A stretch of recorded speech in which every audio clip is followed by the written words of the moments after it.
Bienvenido, bienvenida al podcast de Reinventándome, donde el desarrollo personal y profesional no tiene fecha de caducidad. Aquí compartimos historias de personas que se reinventaron, libros que despiertan la mente y reflexiones que mueven el alma. Si estás buscando sentido, herramientas o simplemente un impulso para avanzar, este es tu lugar. Yo te acompaño, voz a voz, palabra a palabra, porque nunca es tarde para empezar, ni para empezar de nuevo. Comenzamos.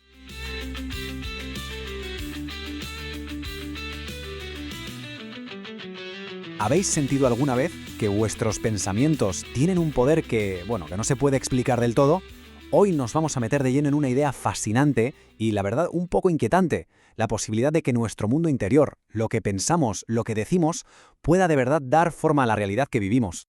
A ver, imaginad por un momento, ¿qué pasaría si esas ansiedades que a veces nos susurran en la mente, esos miedos que guardamos bien adentro, de repente pudieran materializarse, convertirse en algo físico en la vida de una persona?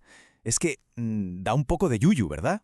Y ojo, que esto no es una teoría filosófica o algo así, ¿eh? Lo que vamos a analizar hoy es el testimonio real, de carne y hueso, de una persona que asegura haber vivido este fenómeno no una, ni dos, sino 3 veces a lo largo de su vida. Aquí está el meollo de la cuestión. La idea central es que, en momentos de un estrés brutal y de mucha inestabilidad emocional, nuestros pensamientos y sobre todo nuestras palabras parece que de repente pillen un poder creativo que ni nos imaginamos. Es como si se convirtieran en decretos que van moldeando nuestro futuro. Bueno, y esta historia, que es increíble, se desarrolla en 3 momentos clave que marcaron la vida de su protagonista. Primero, un colapso financiero en 2003, luego un periodo de sufrimiento muy profundo en 2008 y finalmente un problema de salud totalmente inesperado en 2025. Vamos a ver cómo se conecta todo esto.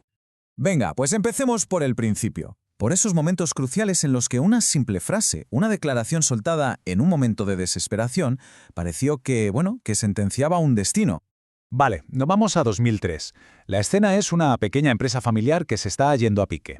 El protagonista de esta historia está sometido a una presión tremenda y está ahí, en medio, atrapado entre lo que él cree que hay que hacer para salvar el negocio y un choque frontal con su padre por una inversión que era clave. Y justo ahí, en ese momento de derrota total, de presión familiar, le suelta a su mujer las palabras exactas que estáis viendo. Esto va a ser nuestra ruina económica. No fue un pensamiento pasajero, no. Fue una declaración, en voz alta, con toda la fuerza de su desesperación. Y lo que pasó después es que parece de película, de verdad. Esa especie de profecía, por decirlo de algún modo, se cumplió al dedillo. Años más tarde, la empresa cerró. Él tuvo que hacerse cargo de todas las deudas. Y lo más impactante es que las secuelas económicas de aquella decisión y aquellas palabras le persiguen todavía a día de hoy. Saltamos ahora al 2008. Los años que siguieron fueron durísimos. El panorama era tela. Al aislamiento social por los problemas económicos se le sumó una pérdida terrible. Falleció su mejor amigo, una persona que estaba llena de vida a pesar de sufrir una enfermedad rara. Y otra vez, como si la historia se repitiera, en un momento de dolor absoluto, vuelve a verbalizar lo que siente. Después del entierro, sentado en la cama, roto de dolor, se derrumba y le dice a su mujer esta frase que es demoledora: «El nuestro es de sufrir en esta vida». Y claro, ¿qué pasó? Pues que la vida pareció hacerle caso una vez más. Los años que vinieron después, según él mismo cuenta, fueron una pesadilla. Las dificultades no paraban de crecer y la única lucecita en todo ese túnel oscuro fue el nacimiento de su hija en 2010. La sensación de que su destino era sufrir se había hecho realidad. Vale, hasta ahora hemos visto el poder de lo que se dice en voz alta. Pero, ¿y lo que no se dice?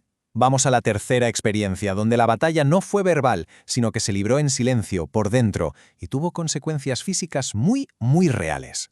Nos plantamos en 2025. La situación era un conflicto interno clarísimo. Por un lado, su deseo consciente quería largarse del trabajo para no tener que aguantar más a una persona súper tóxica, pero por otro tenía esa vocecita por dentro, ese subconsciente que le lanzaba una advertencia muy chunga.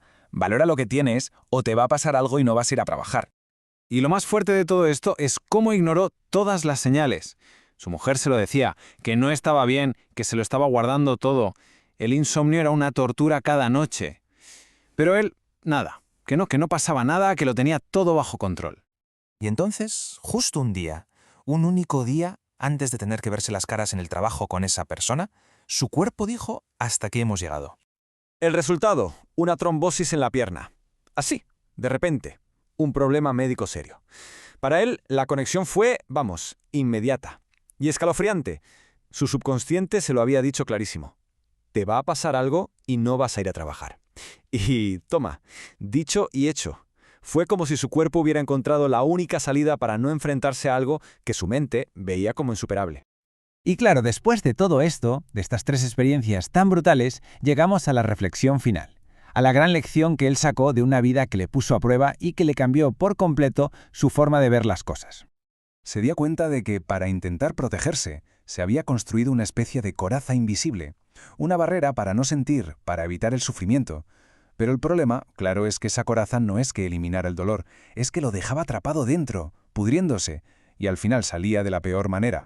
Así que ahora, con la ayuda de su mujer, se ha metido de lleno en el camino para sanar. Y el proceso tiene unos pasos muy claros. Primero, aceptar lo que pasó. Segundo, aprender de ello. Tercero, curar esas heridas que tiene por dentro. Y por último, como él mismo dice, ganar esta partida y pasar a la siguiente pantalla de su vida, una que sea mejor.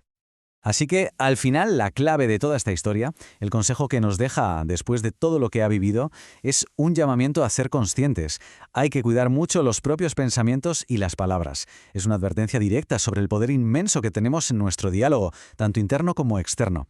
Y esto inevitablemente nos deja una pregunta en el aire, ¿no? ¿Qué corazas invisibles, qué barreras nos podemos estar construyendo sin darnos cuenta que nos impiden sanar o simplemente seguir adelante?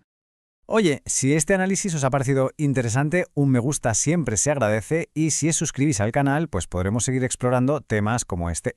Y para terminar, recordad siempre esto: las decisiones de hoy son los resultados del mañana.